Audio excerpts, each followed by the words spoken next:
तो आप सब दोस्तों, मैं आपको जैसा कि आपने थंबनेल में देखा पब्लिक वर्क्स डिपार्टमेंट, जी हाँ, पब्लिक वर्क्स डिपार्टमेंट के अंदर ही जॉब है। कैसे अप्लाई करना है, किसके लिए वैकेंसी है, सभी के बारे में बात करेंगे। उससे पहले मैं आपको ये थोड़ा सा अपडेट अपने टेलीग्राम चैनल के बारे में दे देता हूँ। दोस्तों, मैंने सुबह एक स्नैप डाले थे बहुत सारे, जिसमें आपने देखा होगा कि यहाँ सिलेक्शन बहुत बंदों का हो चुका है। ऐसा नहीं है कि ये सिलेक्शन सिर्फ आपको दिखाने के लिए है या फिर आपको मेंशन करने के लिए। मैं आपको बताऊं कि मैंने इसके बाद एक और पोस्ट डाली थी और लिखा था यहाँ ऐसे ऐसे 100 स्नैप मैं आपको दिखा सकता हूँ, बट ये मेरा प्रॉमिस है कि 100% आपकी जॉब लगेगी, बट आप अप्लाई ज़रूर कर दिया करो। इसके नीचे एक लिंक दिया था मैंने अप्लाई का। दोस्तों, ये जो लिंक है ये है मॉनिस्टर का। आपने मॉनिस्टर का नाम जो है वो नौकरी प्रोफाइल जैसे naukri.com होता है या फिर लिंक्डइन होता है, ऐसी मॉनिस्टर का आपने नाम सुना ही होगा। यहाँ आज के टाइम में अनलिमिटेड वैकेंसी निकली हुई है, अनलिमिटेड हायरिंग चल रही है। अब वो हायरिंग किस किस के लिए, क्योंकि देखिए मैं उसका जो है स्क्रीन पे नहीं दिखा सकता क्योंकि वो मेरे पे कॉपीराइट भी कर सकते हैं वॉट एवर, बट मैं आपको बता रहा हूँ कि आप जो है इस लिंक के थ्रू, डायरेक्टली मैंने लिंक दे दिया है, इस लिंक के थ्रू साइन अप करके, और उनका अभी एक बहुत बड़ा फंक्शन भी, फेलोशिप प्रोग्राम भी होने वाला है। तो फेलोशिप प्रोग्राम में आपको 100% जॉब की गारंटी मॉनिस्टर दे रहा है। तो और वो किस लिए है, खाली अपने प्रमोशन के लिए, और वो बिल्कुल फ्री ऑफ कॉस्ट है, मतलब फ्री ऑफ कॉस्ट है, कोई उसमें चार्जेस नहीं है। तो आपको लिंक वैसे मैं डिस्क्रिप्शन में डायरेक्टली भी दे दूंगा इसका लिंक। इसके साथ साथ आपको मॉनिस्टर अप्लाई लिंक मेरी वेबसाइट पे भी मिल जाएगा और डिस्क्रिप्शन में भी मिल जाएगा, तो वहां जाके आप देख सकते हैं। इसी के साथ साथ ये टेलीग्राम चैनल पे आपको सारे अपडेट, कौन कौन कब कब एलिजिबल, कहाँ कहाँ एलिजिबल है, और कोई भी अपडेट आपको यहीं मिलता रहता है। और दोस्तों, एक चीज़ है, आप सब्सक्राइब कीजिए या मत कीजिए, वो आपकी मर्जी है, लेकिन आप जो है शेयर या फिर आप अप्लाई ज़रूर कर दिया कीजिए, क्योंकि देखिए आप सबकी जॉब लगेगी तभी आपको खुशी होगी, और सबकी जॉब लगती है। कब कौन सा मौका हमारे लिए आखिरी हो, तो उससे पहले ऐसा मत कीजिए कि दूसरे को फर्क पड़े, आप अप्लाई कर दिया कीजिए। तो आज का जो नोटिफिकेशन स्टार्ट करते नजर आ रहा होगा, एक रिक्रूटमेंट है, किसमें है, notice of vacancy of recruitment of APWD, मतलब Andaman and Nicobar administrated bye conducting of open recruitment examination. और जी हाँ, ये रिटर्न में भी होने वाला है, और ये इसका मतलब कोई भी प्रॉब्लम नहीं है। इसमें जो वैकेंसी ज़्यादा दी गई है वो जूनियर इंजीनियर वालों के लिए दी गई है। कौन कौन सी ब्रांच एलिजिबल है उनके बारे में बात कर लेते हैं। Architecture assistant, assistant department planning, और सिविल मैकेनिकल इलेक्ट्रिकल, इसके साथ साथ ड्राफ्टमैन सिविल। और जो इसमें मांगा गया है, कौन कौन मांगे गए हैं जी, जैसे कि आपने थंबनेल में देखा है, ITI, डिप्लोमा और BTech तीनों ही एलिजिबल है। तो कौन कौन एलिजिबल है आपको नजर आ रहा होगा, grade 3 civil draftsman, grade 3 electrical and mechanical, इसके साथ साथ जूनियर इंजीनियर सिविल और junior engineer mechanical, architecture assistant, architecture department planning assistant, सभी एलिजिबल है। इनकी सैलरी जो आपने थंबनेल में देखी वो कोई गलत नहीं है, ये 90,000 के आसपास इनकी सैलरी रहने वाली है। आर्किटेक्चर असिस्टेंट की, असिस्टेंट डिपार्टमेंट की रहने वाली है 35 से 1 लाख, मतलब वो भी 90,000 ही, और जो प्लानिंग इंजीनियर की भी और जो जूनियर इंजीनियर की भी सेम ही रहने वाली है। जो ड्राफ्टमैन की सैलरी जो है 60,000, मतलब जो ITI किया है उसका 60,000 के आसपास रहने वाला है।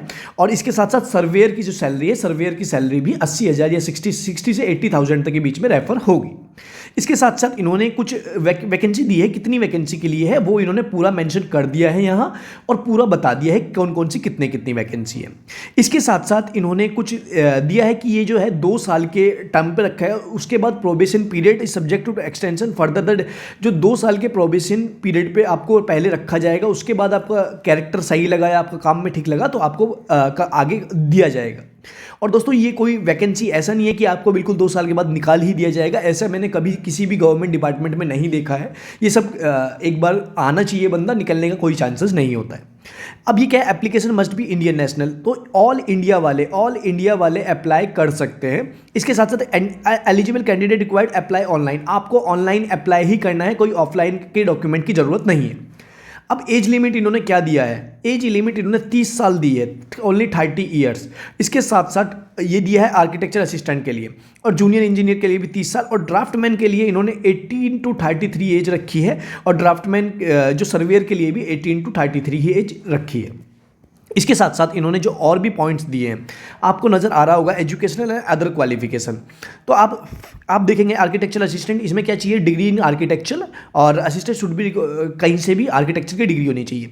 आर्क डिपार्टमेंट में भी आर्किटेक्चर डिग्री होना चाहिए, 2 ईयर का एक्सपीरियंस होना चाहिए। प्लानिंग असिस्टेंट में जो आपसे मांगा है बीई बीटेक होनी चाहिए, bachelor degree in planning, planning में आपकी होनी चाहिए बैचलर डिग्री इन आर्किटेक्चर होनी चाहिए, तब आप यहाँ एलिजिबल है। Bachelor degree in civil engineering होनी चाहिए, तब भी आप यहाँ एलिजिबल है।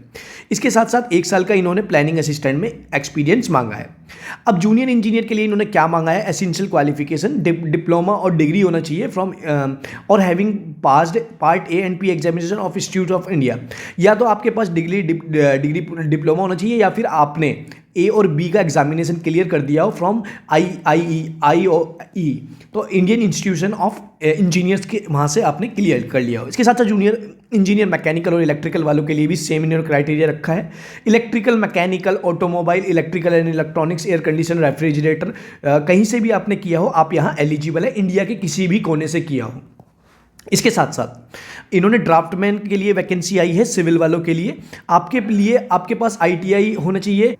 इसके साथ साथ इन्होंने ITI वालों को भी अलग से दिया है। अब आप लेकिन ITI वालों के लिए इन्होंने जो है 6 मंथ, आपके पास 2 साल का एक्सपीरियंस होना चाहिए, तभी आप एलिजिबल है। इसके साथ इलेक्ट्रिकल और मैकेनिकल वालों के लिए भी 2 साल का ITI प्लस 2 साल का एक्सपीरियंस, और जो सर्वेयर है, सर्वेयर वालों के लिए के पास 10th होनी चाहिए, 10th स्टैंडर्ड की डिग्री होनी चाहिए, और स्पेशली उसके बाद 2 साल का आपके पास प्रैक्टिकल ट्रेनिंग होनी चाहिए, और 6 मंथ का सर्टिफिकेट होना चाहिए आपका रिकॉग्नाइज्ड बोर्ड और इंस्टीट्यूशन से।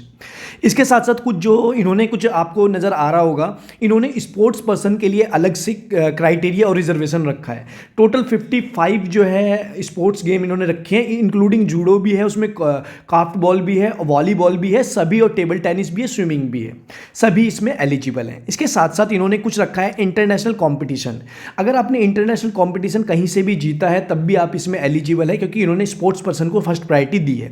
इसमें फीस कितनी होने वाली है, साफ साफ मेंशन कर दिया है, कोई भी फीस नहीं है, फ्री ऑफ कॉस्ट है, ये फ्री ऑफ कॉस्ट है। इसके साथ साथ सेंटर ऑफ एग्जामिनेशन, जो सेंटर ऑफ एग्जामिनेशन रहेगा पोर्ट ब्लेयर में और फैरूगंज में ही रहेगा, और इसके बाद कोई भी एग्जामिनेशन सेंटर इन्होंने नहीं दिया है।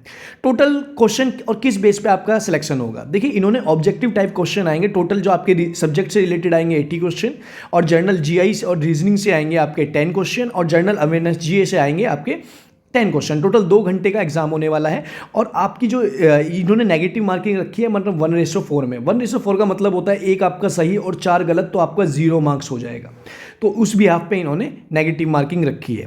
इसके साथ साथ इन्होंने एडमिट कार्ड का लिंक भी दे दिया, और लास्ट डेट इसकी क्या है जी, लास्ट डेट इन्होंने रखी है 17/8, मतलब 17 अगस्त से शुरू हो गया है, और इसका जो है लास्ट डेट है 16 सितंबर। सभी के लिंक जो है मेरी वेबसाइट पे मिल जाएंगे, कोई भी प्रॉब्लम वाली बात नहीं है। इसका अप्लाई लिंक भी मैं आपको प्रोवाइड करवा दूंगा, एज वेल एज आपको इसका एडवर्टीजमेंट लिंक भी प्रोवाइड कर दूंगा। इसकी क्लोजिंग डेट इन्होंने साफ साफ मेंशन कर दिया है 16/9, तो 16/9 से पहले आप सभी इसमें अप्लाई कर दें, और मोड ऑफ सिलेक्शन क्या होगा वो भी इन्होंने लिख दिया है। इसके साथ साथ अगर अभी तक जिन्होंने मॉनेस्टर में अप्लाई नहीं किया है वो याद से अप्लाई कर लें, क्योंकि बार बार ऐसी अपॉर्चुनिटी नहीं आती है। अगर मैं आपको लिंक सभी का सबसे ऊपर टॉप पे मिल जाएगा। अगर आप अभी भी अप्लाई नहीं कर रहे हैं तो प्रॉब्लम हो जाएगी। तो वीडियो अच्छी लगी तो वीडियो को लाइक जरूर करें, चैनल पे नए हैं तो चैनल को सब्सक्राइब करना बिल्कुल ना भूलें। मिलते हैं नेक्स्ट वीडियो में, तब तक के लिए जय हिंद।